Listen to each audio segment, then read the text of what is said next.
naman tayo sa isang bagong episode entitled Receipts with Econ Kids. Diba? Ako si Eloisa Sabina Arseriano. Gio Francis Lima Kapagal. Kim Rachel Gardo. And my name is Heinrich C. Galaha. And I am Nathaniel Ordas. So ngayon, pag-uusapan natin ngayon is about digital footprint. Yung mga bakas na iniiwan natin sa internet na kahit di naman natin namamalayan is meron na pala. Minsan akala natin, ay wala namang makakaalam. Pero sa totoo lang, yung mga posts, comments, status nyo sa mga social media platforms ay parang mga receipts na pwedeng balikan. Woo! Pwedeng balikan. Kasi yun nga, digital footprint kasi is, hindi naman natin alam. Well, yes, yung iba alam nila na nag-relieve siya ng track. Pero yung iba rin is hindi nila alam na yung mga ginagawa nila is nalalaman din pala ng mga social media platforms na binivisit nila. Alright, so this podcast will just be all about the digital footprint. So let's talk about digital footprint. So yeah, concept of digital footprint, Ms. Sabina. So, digital footprint, it refers, It refers, ano? So, digital footprint refers to the trail of data we leave behind whenever we use the internet. So, para siyang footprint talaga na permanently na nandun. Literal, no? Like, Literal talaga. So, hindi, yung footprint na to, hindi ito yung mga sapatos na kita niya sa mga Shopee at Lazada. literal siya. Digital. Literal, Okay. diba? So, ang digital footprint ay parang bakas nga. Lahat ng post mo, likes mo, status mo na iniiwan online. Pati yung mga pinag-google mo gabi-gabi. Yung mga pinag-google. Kasi, ano mo yun, yung mga tinitignan ni Mr. Gio sa tuwing nito siya. Ay, sorry. Okay, so, to the kaya direct. ingat-ingat tayo sa mga Not very baka... professional. Yes. Ay. Grabe! Ay! Coming from him. Kasi, kaya ingat-ingat tayo sa mga post natin online. Baka naman kala mo sa'yo lang yun. Pero sa totoo, kita na ng mga ate at kuya mo sa Facebook, di ba? So, baka matanong mo na ng sarili mo, worth it ba to kapag nakita ng future boss ko, di ba? Yes, kung ano. Kasi, you know, digital footprint actually has a lot of effects. It's both positive and negative. Pero, it actually depends on how you use your social media platforms and the digital world that we live on. Depende talaga yon kung magiging positive or negative yung impact ng digital footprint sa'yo. Kaya nga, we have the choice eh. We have the choice to take the decision whether it is good or bad. So yun, we have introduced the topic about digital footprint. And now let's define the two types of digital footprint. The first one is actually the active footprint and the second is the passive footprint. Then muna tayo sa first one, which is the active footprint. Active footprint is when you deliberately give your information to a social media platform or to any web in the whole digital world. Let's say sa Facebook, before ka naman maka-access ng Facebook, di ba, kailangan mo munang mag-sign in or mag-log in. And you need your personal information for those, such as your mobile number, your email, and your password. You will also create a password. So, choice mo yun.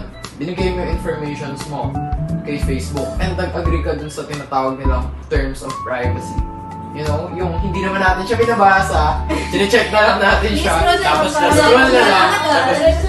Yes, pero actually that is the guideline na nagagamitan ng Facebook yung information natin. Pero hindi nga natin siya kasi binabasa. Kasi nga, di ba, nakakatamad siya basahin.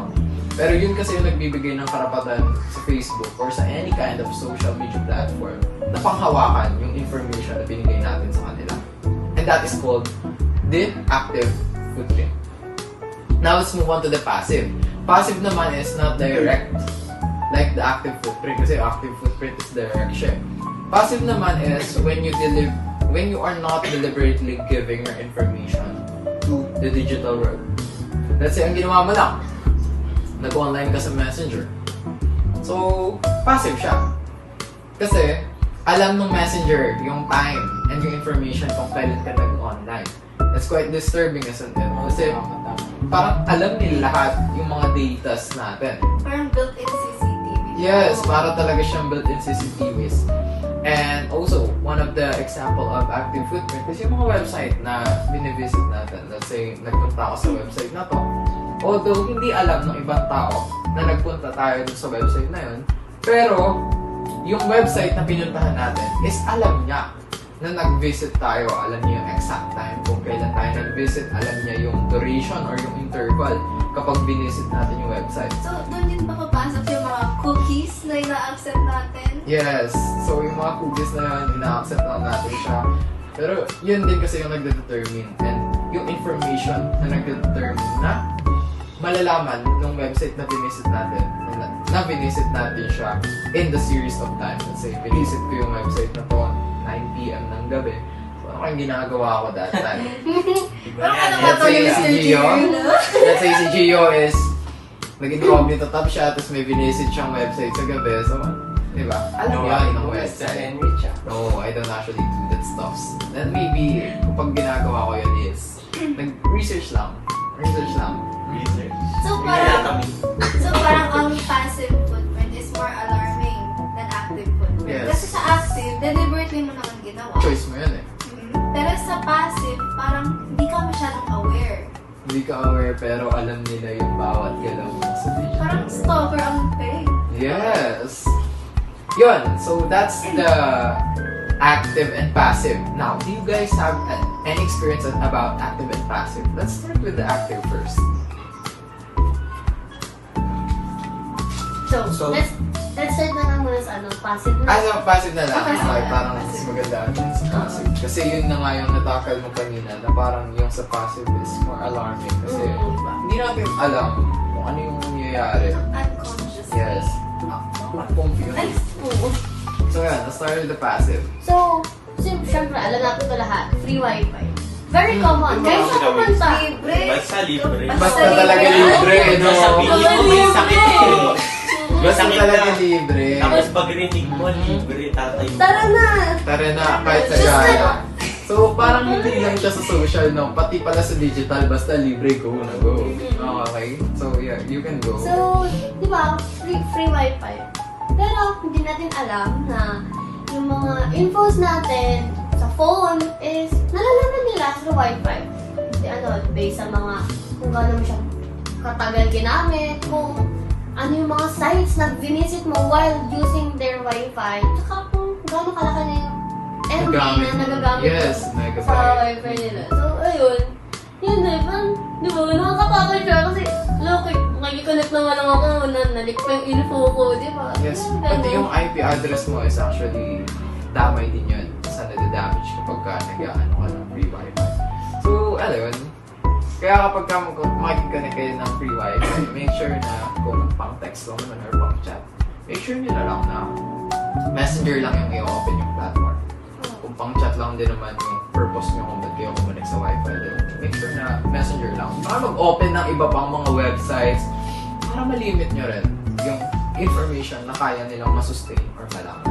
So that's it for the passive, no? So it's alarming talaga. Kasi ang dami nilang ways para makuha yung mga informations na akala natin is private. Pero yun nga, that's your passive footprint. Let's go naman sa active footprint. Do you guys have an experience? Sa active naman is Okay? halos lahat sa generation natin is palari ko sa TikTok, di ba? Hey, very relatable. Reposted! Kasi Ayun. ito na sa mga mutuals ko dyan. Ay. Buti na lang safe ako. Buti na lang di kita Safe sinabahan. din ako. Okay. Sa activist, doon na ipalalabas natin yung personal experiences natin and also our habits din. Minsan na lang may magnanas sa'yo na Yes. ayun, tatanungin ka na yung gagawin mo. Like, parang something na magugulat sila na yung mga repost mo is very personal to your own life. Kasi yun na yung way mo eh, para gamitin siyang reflection ng sarili mo. Kapag relatable ka dun sa isang video, you will repost it and i-heart mo pa. Then, makikita ng iba, ay, ganito pala yung nararamdaman niya ngayon. Ay, ganito pala yung hobbies niya. Something like that, no? Para siyang form of expression para sa mga tao hindi masyadong expressive sa mga Yes. life situations. Yung iba kasi is mas open sila sa mga ganun, no? Like, into social media. Pero kapag makikita mo sila in person is, alam mo yun, hindi sila gaano Parang nag-open. opposite dun sa pinapakita nila Yes. digitally. And kaya ang ginagamit nilang form of communication is, yan. For example, yung pagre-repost. Actually, relatable. Kapag in love tayo, di ba? Mas nagiging Kabuhayan na siya, guys. Mas nagiging prominent yung pagre-repost. Literal, pala repost. Lalo na pag magpaparinig ka sa crush mo. So relate ka, no? Lover boy. Hindi pa. Ay!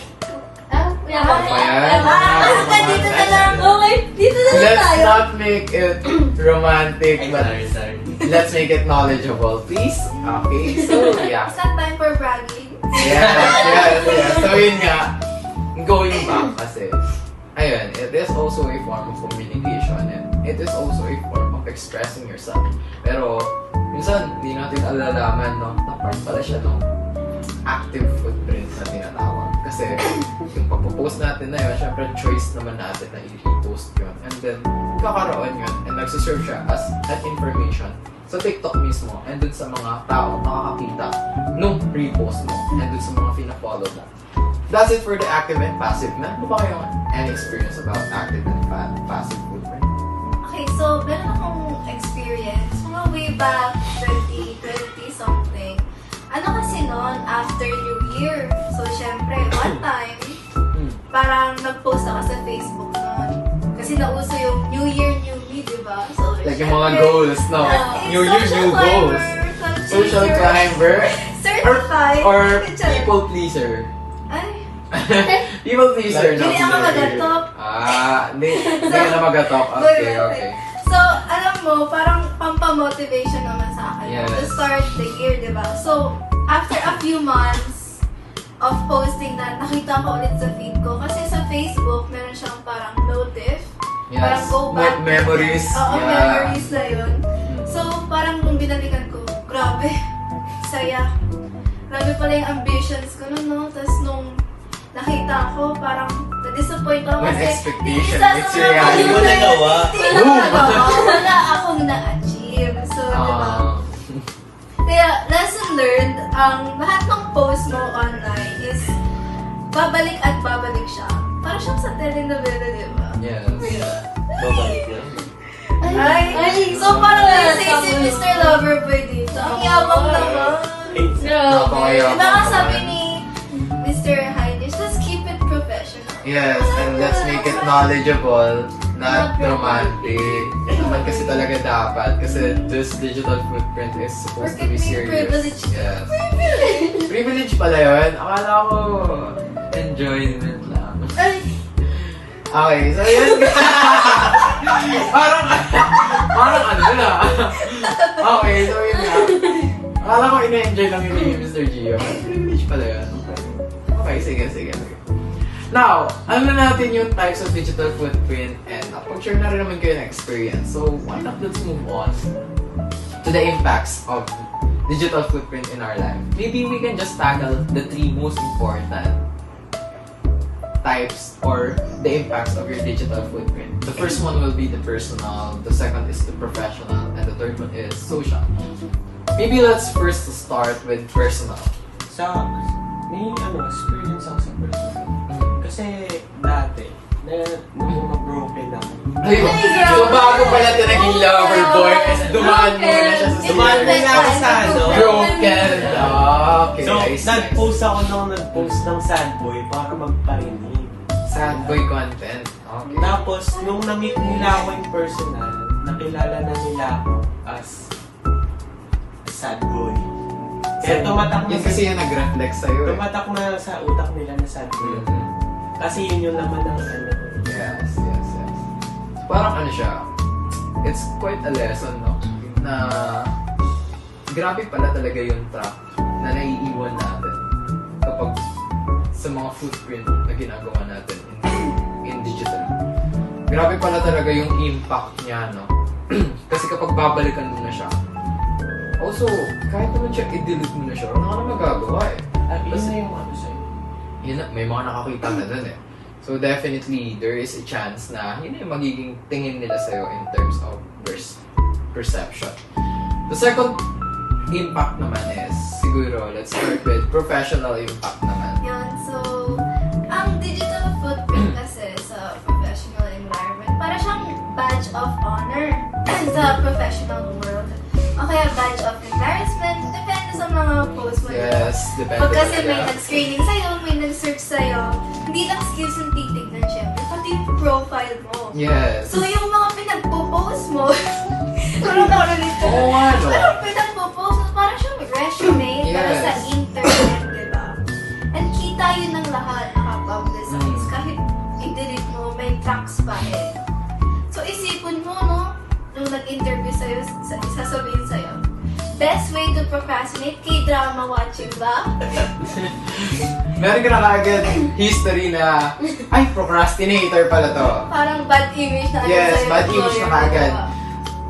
Alam mo yun, parang i-avoid ka na kaagad dahil lang dun sa bad reputation ng mga pinost mo. Minus Minus points na points. kaagad. So yun, that's it for the professional impact. I actually kind of relate to that. Kasi yung mga pinagpo-post natin sa social media can backfire to us. Lalo na kung negative siya. Pero, let's not just talk about the negative side. Let's say, nagpo-post ka rin sa social media and yung mga pinapost mo is yung mga motivational quotes. Nagpo-post ka into a lot of positive vibes.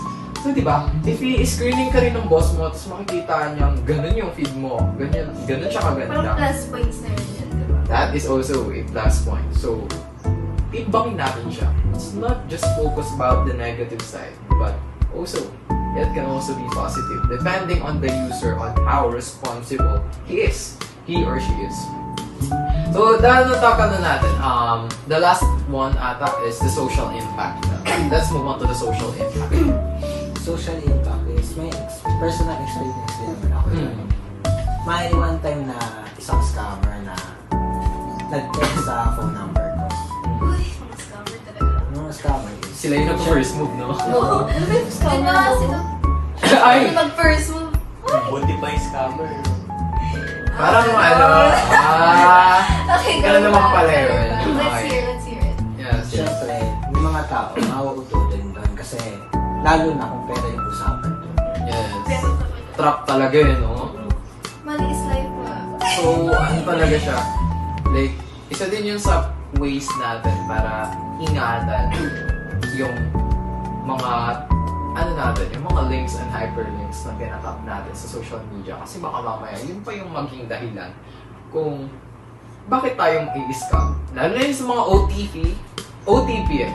Yung mga verification, ayun yung isa sa mga information na hindi dapat natin share. Dapat yung information na yun is privately lang. Sa atin lang talaga dapat siya. So yun, nataka na natin yung impact of our digital footprint, which is the personal, the social, and the professional. Now let's move on to how can we manage our footprint? Paano nga ba talaga natin siya na ma-manage positively? And paano natin siya na-minimize? How can we minimize it? So, parang minimal, hindi, parang siya, ano lang, parang maiwasan lang na yung mga link information, you can use VPN, makagaya ng Brave, para na ma-secure nyo talaga na hindi nila basta-basta ma-access yung mga infos nyo personally. Also, syempre, familiar, incognito. Ayun, so incognito, Mr. Gio. Incognito nga. Ba't ako? Na-shock siya, Ah. guys. Tapos, pwede rin natin i-limit yung mga pag-share posts, yung mga posting ng Lalo na yung mga mga parinig dyan. Yes, yung mga nagpaparinig, yung mga rants nila dapat actually talaga. personal, private. Mga cloud chasing You need to dyan. settle it. Ano na pinaparinggan sa rin? Mr. G, ano? So yung nag-away pa talaga sila. Parehas lang naman silang ganon. Parehas lang naman silang ganon. Then, Ay, nag-away wow. pa sila. Going back, So, ayun. Tapos yung mga other accounts na ginamit for other purposes, yes. diba? If hindi naman na need gamitin, hindi na ginagamit talaga, syempre may mga infos pa rin kayo na kahit napaka-simple lang, pwede pa rin yung magamit na like against you. So, if pwede mo naman siya i-delete, you can delete it or deactivate for Minimize safety talaga. purposes. Yes. That's how you To be minimize it. responsible talaga. Speaking of accounts, naalala niyo ba yung ano? Minsan, di ba, nung bata kayo, gagawa kayo ng, may account kayo na ginawa ng parents niya, di ba? Tapos, yung profile niya, Digimon, mga yung mga pinost niya doon, nakaganon din mo. Kala niya, tas Sabi Digimon ng naman. 360 ba? Tas yung bio mo, Relatable. motivation, or May yung pad na. Don't give up, no? Don't give up yung bio mo. Kasi typing speed. Lala. Tapos nakalimutan mo yung password. Saklap. Hindi mo ngayon alam kung paano mo tatanggalin. Kahihiyan Yes, kasi di mo na siya madidelete. Yes, so yun, that is the steps. Kaya very important talaga. Natandaan nyo ang Yes. passwords nyo. Yeah. Kaya make sure screenshot nyo. Kaya no regrets tayo dito. So yun, that's the steps to minimize the digital footprint. Now let's move on. What is the consequences of a poor digital footprint? Tingin nyo, ano kaya yung mga pwede nating consequences? Let's start with Sabina. Okay, may experience kasi ako dyan. Kasi isang beses, feeling kasi talaga ako like makipagtalastasan online. Or away. Ano ba yan? Academic discourse ba yan? Or literal na ranting lang na ano ba About talaga? sa issues away? lang naman na nagsisay ako ng opinions ko. So, one time kasi, nag-share ako ng opinion ko sa isang hot topic sa Facebook, di ba? Nung feeling ko, talino ko na nun, nung parang ginawa ko yun. Pero nung lumabas yung mga comments, nagtagsaan ang mga comments, parang ako na lang yung tanging tao sa barangay na walang kaalaman about that. Parang I felt very off. May mga comment kasi doon na parang sinabi pa, saan ka kumukuha ng degree sa harap ng computer shop? So parang, Oo, diba? kasi bata ako pa naman dun eh. So, that's understandable na Pero that is actually not a limit. Kasi kahit naman bata ka, you know what's happening around you. Then you definitely, should be in. you should can be aware. share your knowledge about it. So, yeah. Ayun, so, ako naman, actually, negative experience. One of my negative experiences din siguro is yung mga pagpo-post ko. Very frequent ang pagpo-post ko ng mga Mobile Legends content. Before, yes. Parang Gamer, every mga time gamers ata, yan. parang every time ata na mag-MVP ako is auto-post ko yun dati kasi I'm very proud of my performance. But actually, that is quite negative and nag-backfire siya sa akin. So parang siyang double-edged sword, no? Kasi parang ang nag-i-strike tuloy sa perception ng mga tao is yung Parang puro laro na lang. puro laro lang ako. Kasi way back that time, kapag makikita ko talaga yung post ko while scrolling into my feed, makikita mo talaga na puro ML talaga yung ginagawa eh. Puro ML yung pinopost eh. Around 2020 to 2021, puro ganun yung posting ko. So if i-stalk mo ako, then naka-public pa yun. If i-stalk mo ako that time, puro lang ML yung ginagawa ko and that time is online class, di ba? So it Online will class also talaga eh, create multitasking thing. Yes, it will also create a negative impact to me na siguro ang iisipin ng mga tao. Siguro kapag online class, naglalaro lang to ng ML.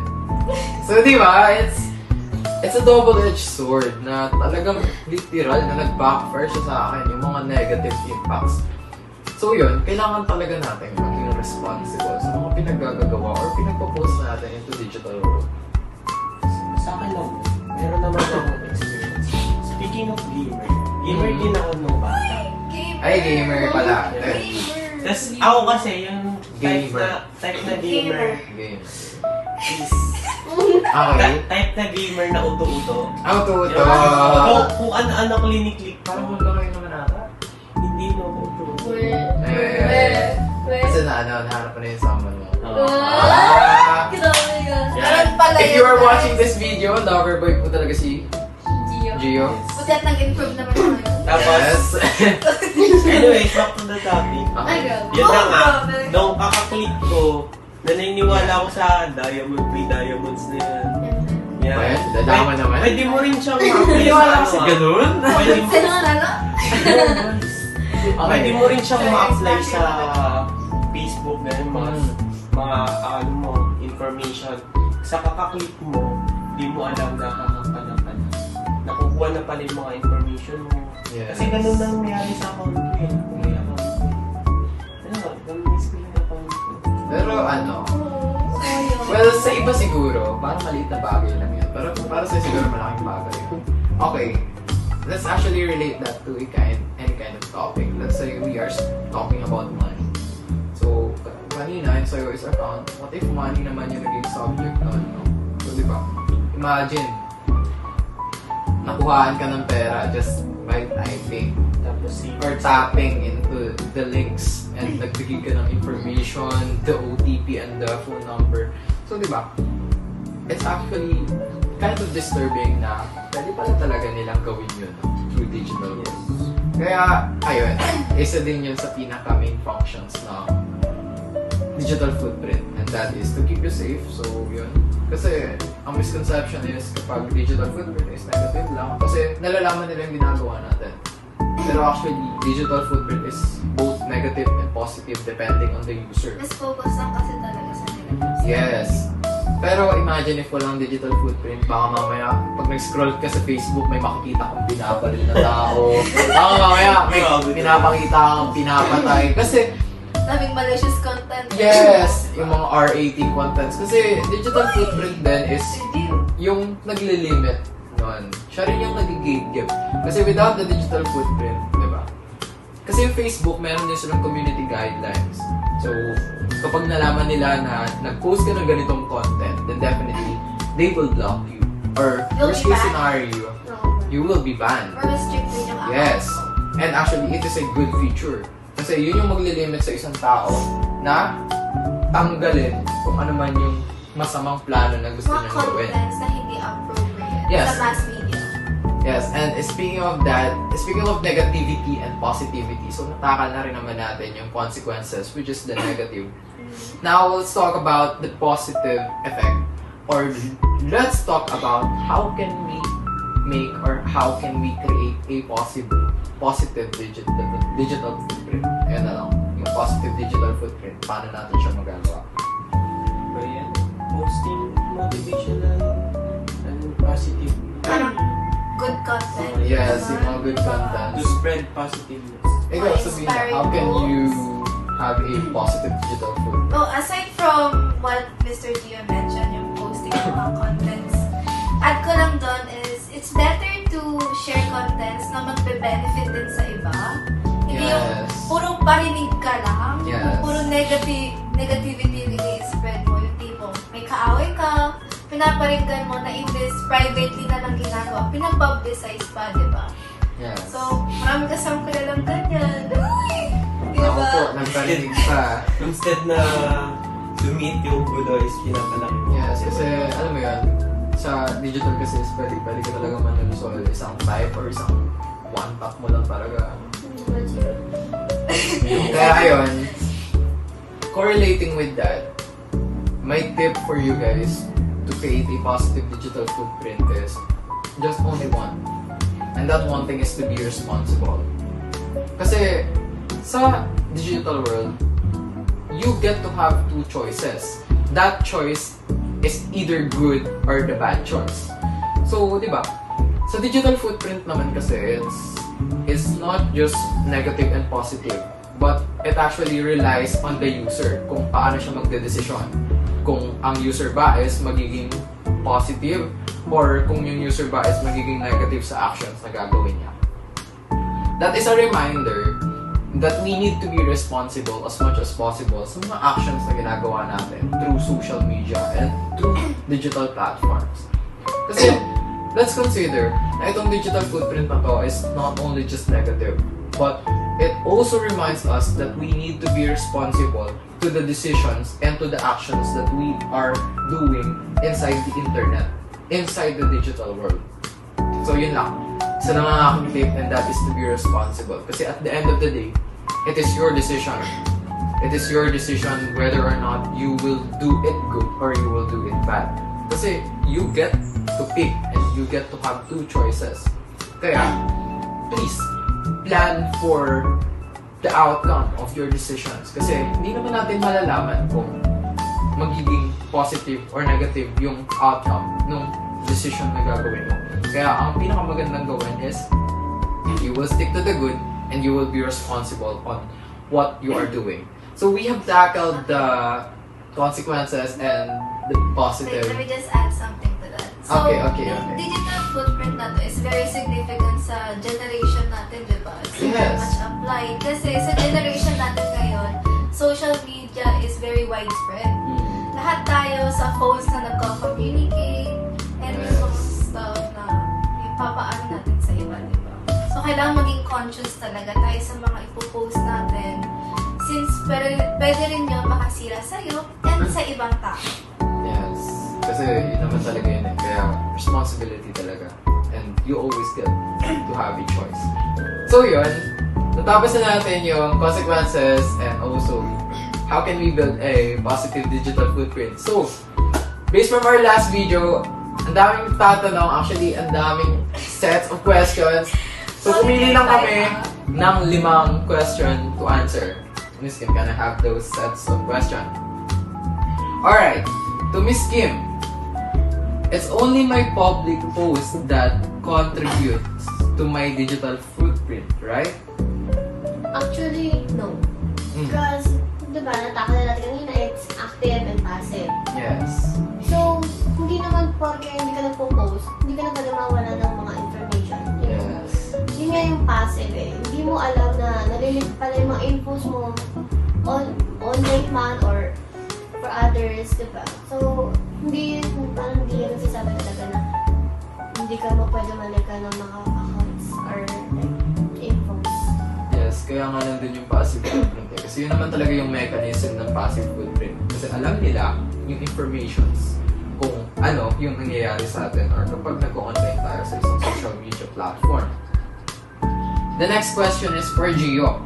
If I'm not on social media, will I still leave some digital footprints?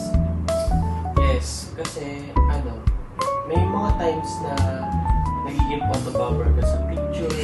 Okay. Super relatable. Or nakukuha Yes. ka, Super. or It's valid. yung mga picture ng mga family nyo, school picture, Mas company napagdala picture. Yes. Yan. Makikita ka dun eh. Mm. Pag nakita ka dun, nag-mark ka na sa digital footprint. Yes, then ipopost nila, then itatag ka pa nila. Kaya actually, there is a feature of Facebook na I definitely recommend na i-on nyo siya. And that is the tagging feature. Kasi dun sa tagging feature, you will get to have a choice whether or not you will want to be on that post. Magkakaroon ka ng choice kung gusto mo bang matag dito sa post na to or not. And that's actually a good feature. Kasi bago pa siya mag-appear dun sa newsfeed mo, then definitely you can have a choice, yes or no, kung gusto mo ba siyang mag-appear dun sa newsfeed mo. Our third question is for Sabina. If I use a fake name online, does that make me fully anonymous? It's a common misconception para sa iba, no? Na kunyari, gumamit ka ng fake name is, wala ka ng digital footprint. Well, kung gagamit ka kasi ng fake name, akala mo kasi maging invisible ka na, di ba? Parang Yes. superhero. Ang peke. Kahit anong gawin mo, Ayos. kahit anong gawin mo ang disguise, may mga traces ka pa rin may iwan. Mga post mo, likes, at comments na hindi mo talaga naiiwasan. Parang, ano lang siya, si tita na mahilig mag-post sa mga before and after. Gosh, bakit di siya bring up yan? Diba? Ayun yung kasiyahan nila eh. So, di ba? Yung magamit nila. Yes.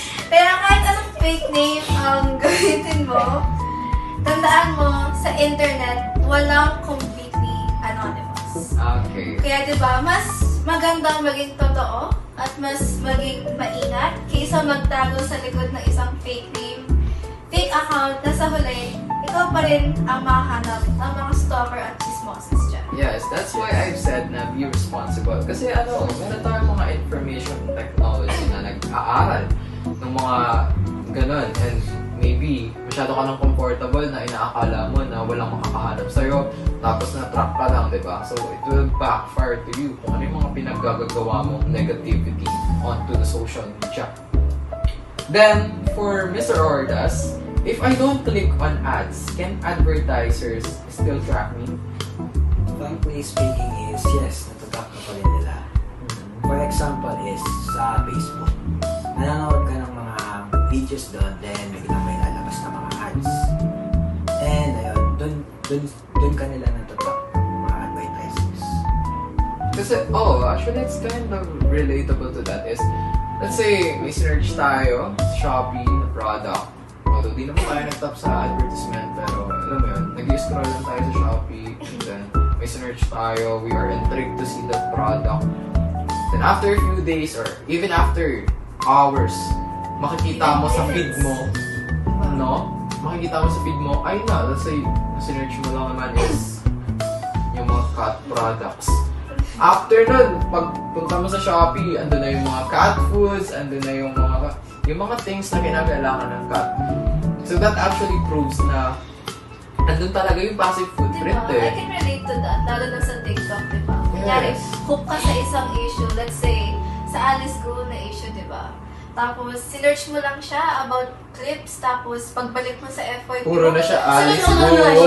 siya. Yes, that's very relatable. Diba? Kasi it's their algorithm. It's Kaya na actually, FYP, yes, For You the page. For You page na tinatawag. And then the last question is, if I use strong passwords, is my digital footprint gonna be safe? Or is it not? Now, actually, creating a strong password is actually recommended. Kasi kapag may strong password ka, ayun na rin yung magsaserve as a gatekeeping machine sa ibang mga hackers. Pero, it is not safe for digital footprint. Magkakaroon ka pa rin talaga ng digital footprint. And may tendency pa rin na hindi maging safe yung digital footprint mo. But what I recommend to do is you will practice on changing your digital password every year. Kasi with that practice, no, mas magiging safe yung digital footprint mo and mas kukonti yung chance na maging prone ka sa mga hackers. Kasi hindi naman natin alam yung mga links and hyperlinks na tinatap natin everyday. Sobrang dami natin pinupuntahan. What if sa mga links na yun, is alam na nila yung password natin? What if nagpaplano na silang i-hack tayo? So that is a practice that I recommend na each year siguro, or even each 5 months, is mag-change kayo ng strong password. I know it's very hassle and it's quite hassle to remember your password. Pwede nyo naman i-screenshot. Then, ako kasing ginagawa ko, let's say, yung password ko ngayon is Heinrich, all small letters. Gagawin ko, maybe in the next 5 months or next year, I will change it to all caps. Para lang, mas maging strong yung gatekeeping machine ng digital footprint ko just by creating a strong password. It's a good practice, diba? Kasi Yes. parang mas nagiging responsible media user ka. Yes, kasi, alam mo yan, you are thinking ahead na baka mamaya, pag nag-tap ako sa hyperlink na to or sa link na to, is baka mahack ako. So, that's a Better good to be sure practice. na lang. Yes. Sigurista. Mas maganda ng maging sure ka kaysa naman pagdating nung isang action or nung isang event na Na mag-lead ng consequences. yes, is Makakaroon ka ng magre-regret regrets, ka, diba? diba? So, much better na maging sigurado tayo. So, yun. That's all for the question. Actually, ang dami niya ito. Pero, talagang namili na lang ako ng 5 question na talagang relatable sa topic natin. So, yeah, let's summarize. We have discussed what is digital footprint. We also have discussed the active and the passive digital footprint, and we also have discussed how to minimize and how can we build a positive digital footprint. And lastly, we have also discussed the consequences of a poor digital footprint. And also how to manage a positive digital footprint. Yes. So yeah, I hope that this video becomes knowledgeable for you guys. And actually, timbangin natin siya. Kasi whenever we talk about digital footprint, ang pinaka-biggest misconception ng mga tao is it's negative. Kasi nga, di ba? Pessimistic kasi sila. Yes. Kasi ang nakikita lang nila is very disturbing na nakikita ng iba yung information natin. But the thing is, ganito kasi yan. If wala yung digital footprint is, there is a huge chance na hindi tayo maging safe sa pag-scroll natin into our digital world. Kasi it also acts as a gatekeeping mechanism. And it censors very inappropriate Yes. topics. Kasi imagine if wala nga yung digital footprint, baka mamaya makakita ka na lang ng mga rated 18 na contents na nag-i-scroll ka lang naman, di ba? So may mga nagpapatayan sa newsfeed mo. So, di ba? I want you guys to be aware na digital footprint is not your enemy. But instead, you treat it as both positive and negative in its own ways. Kasi it actually depends on the user. Gaya nga sabi ko kanina, please be responsible onto the digital world. Because at the end of the day, you will always have the two choices. Either you will do something good or either you will do something bad. And that's it for this podcast about digital footprint. So, yun, sana may natutunan kayo for today. Thank you for watching mga Kapetics Pals. So, tandaan nyo, watch out for your receipts, di ba? Yes. Since very alarming na ang issue na to. And yung humor namin na nilalabas is just to lighten the atmosphere. Yes, Since, it's only just a yes. coping mechanism kasi nga, di ba? Ang digital footprint is quite sensitive topic. So yun, sana is nag-enjoy kayo and sana mas nagkaroon ng in-depth explanation yung digital footprint. And I hope you guys will have some knowledge and you will be more aware of what's happening into our digital world. Thank you so much guys for watching. Thank you so much. Bye! Bye! Bye!